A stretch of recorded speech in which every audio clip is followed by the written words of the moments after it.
कि इंसान कितना भी बड़ा हो जाए,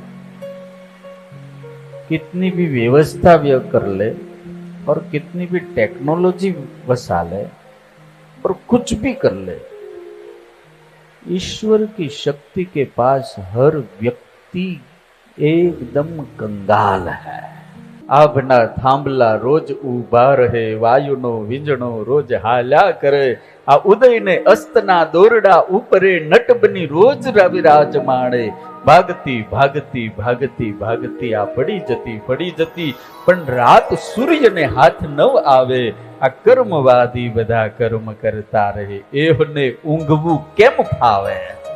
આભના થાંભલા રોજ ઉભા રહે, વાયુનો વીંજણો રોજ હાલે। ये पवन कौन लगाता है? मेरा ठाकुर। ये जल बनकर बरसता है, वायु बनकर हम सबको ऑक्सीजन पूरा करता है।